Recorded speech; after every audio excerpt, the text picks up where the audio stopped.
Hi, this is Barry Schwartz from the Search Engine Roundtable. This is the Search Buzz video recap. Today is Friday, January 15th, 2010. And we're going to go do this Search Buzz video recap similar to what we did last time. And I'm going to show my screen as well. But I'm only going to do the video on here just because doing video in two places, at least in this app, it just takes a lot of work, a lot of editing, and something that I just don't really have that much time for.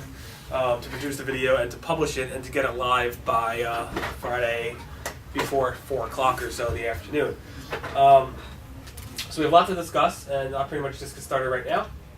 On the search side, one of the things that was talked about this week was that Google's head of the the real-time search, that new feature where it shows tweets and shows real-time results in the Google search results. Let me show you an example of that right now so you actually see what I'm talking about. So you see this little box over here? This thing will constantly scroll as new tweets and new broadcasts come in. And I'll show you another example. Let's try Conan.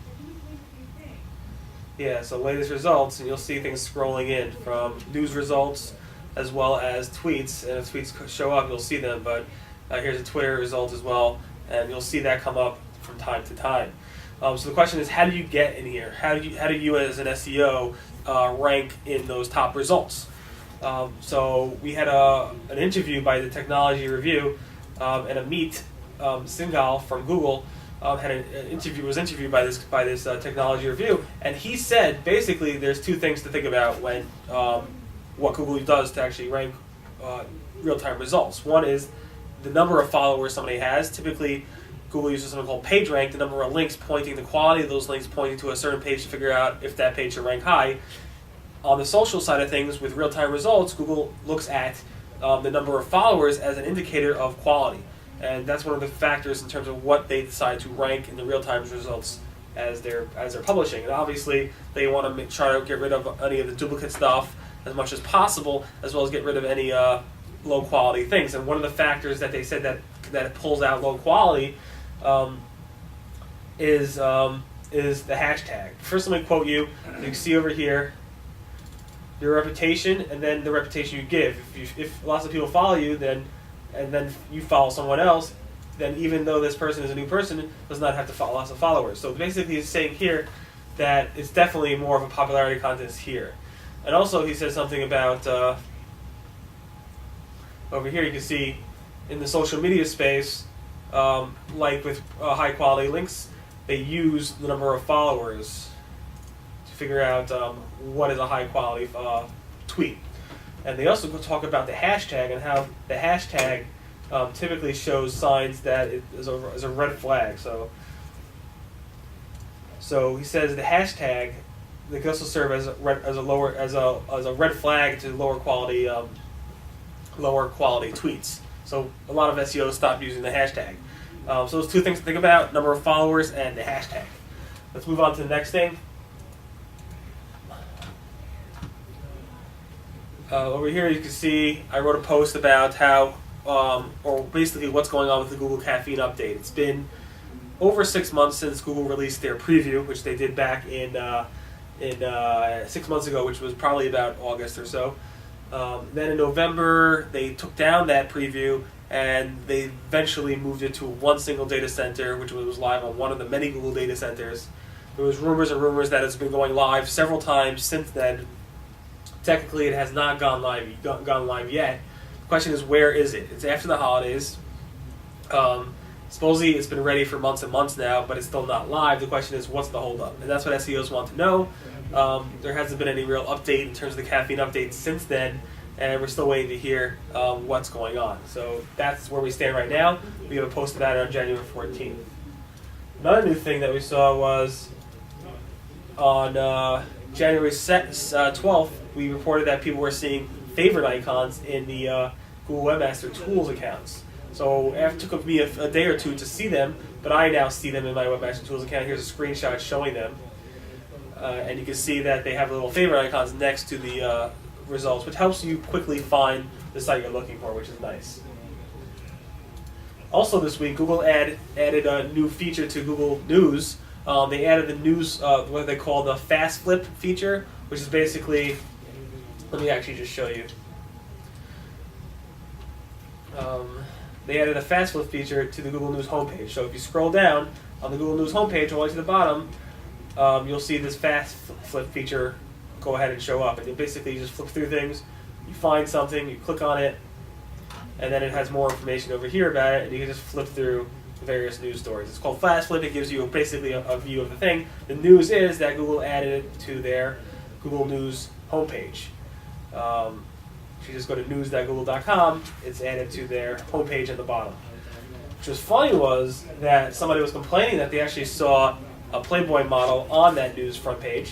So I have a picture of it over here. So if you went to Google News and you went to the most viewed section of the front page, you'll see basically what you see here on the most viewed section is a Playboy model.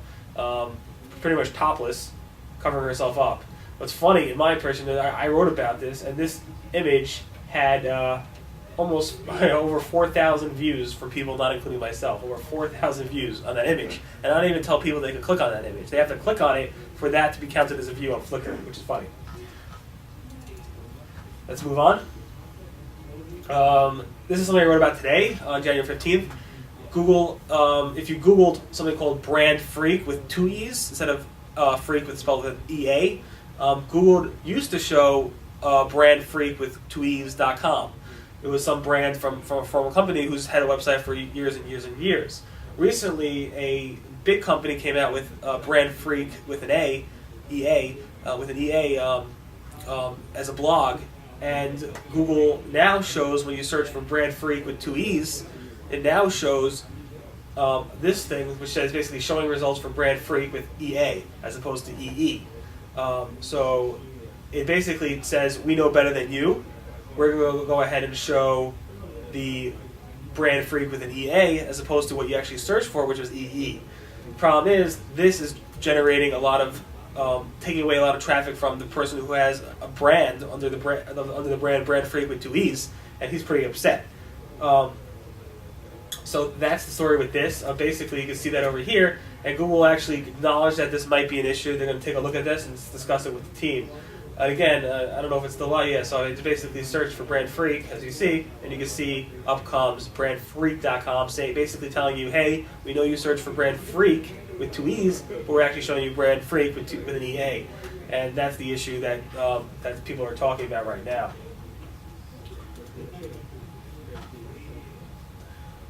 Also, yesterday, we discussed how Google actually started talking about numbers on the AdWords side. Basically, somebody asked, is there some type of conversion rate, not conversion rate, but click-through rate percentage that I'm looking for when I set up my ads? What am I targeting? And Google came out and said, this was AdWords Pro, came out and said, generally you want to see a click-through rate of about 2%. That's the average. It obviously depends on the industry, but 2% is something that's nice to see. But this AdWords Pro says for campaigns that are constantly monitored, constantly maintained, they have seen click-through rates in the double digits.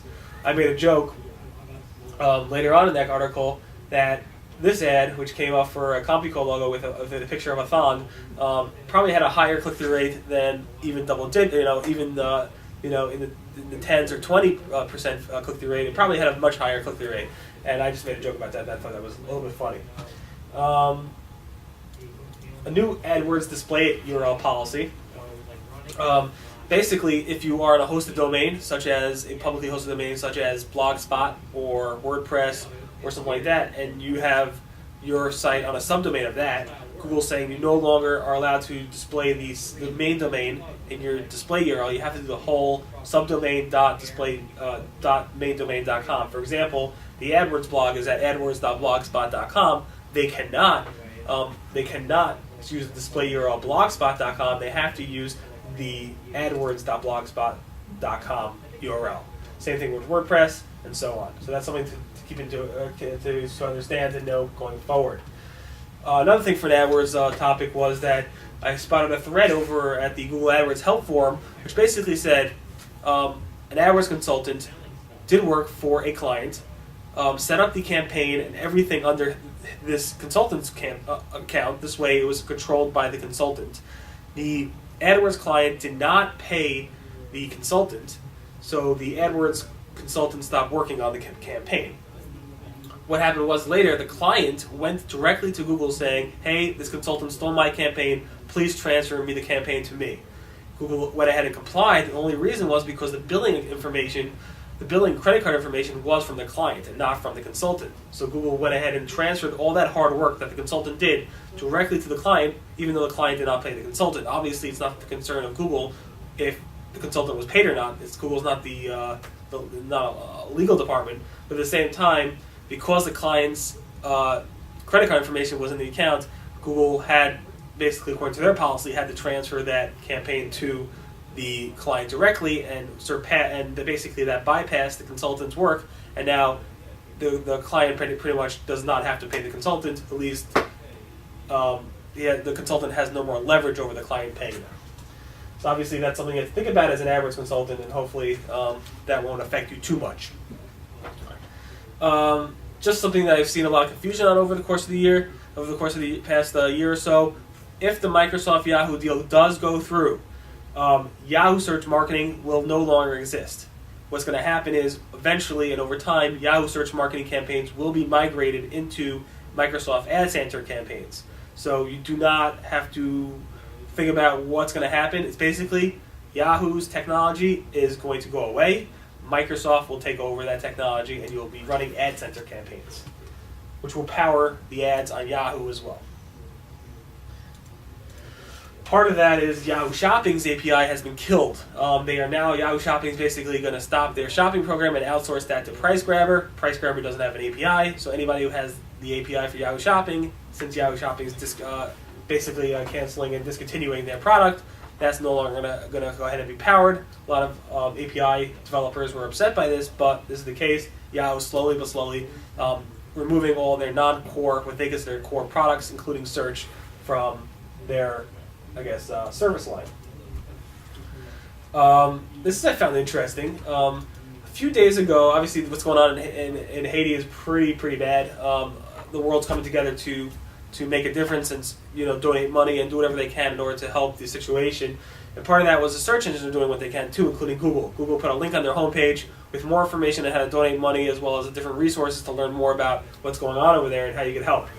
A few days ago, when Google put that link up, it was not included in part of the fade. And let me explain to you what this means. So if you go to google.com, you'll see up comes this page over here, which I'm showing you. But when I mouse over, up comes the rest of the page. You see the links come up over here and over here.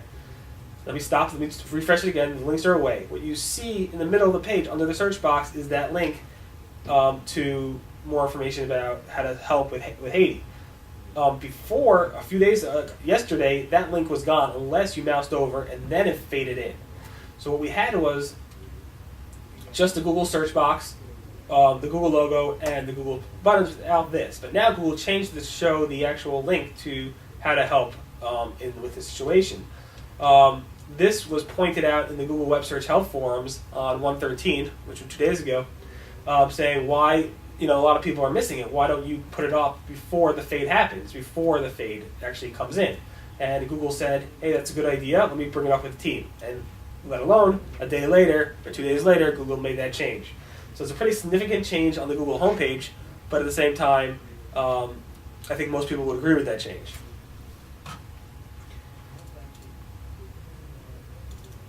Okay, finally, Google, big news this week. Google is saying they are no longer going to censor Google China. They actually closed the office in Google China for a few weeks till things settle down. But if China will not let Google operate without a censored search engine, Google will leave China. That's their move. They made a big announcement. It's been major stuff. A lot of people are supporting them, but this was the major news this week. There's actually, if you go to Google China's office, you'll be able to see this little picture over here. Not a picture. You'll be able to see in front of their office. There's basically a shrine to Google, and it has people thanking Google in China for what they're doing and how they're standing up to the Chinese authorities. So that pretty much covers the Search Buzz video recap for this week. My name again is Barry Schwartz. This is the news we covered over the past week at the Search Roundtable. Today is Friday, January 15th, 2010. Thanks for listening, and I guess tune in next week, and hopefully you'll like this format.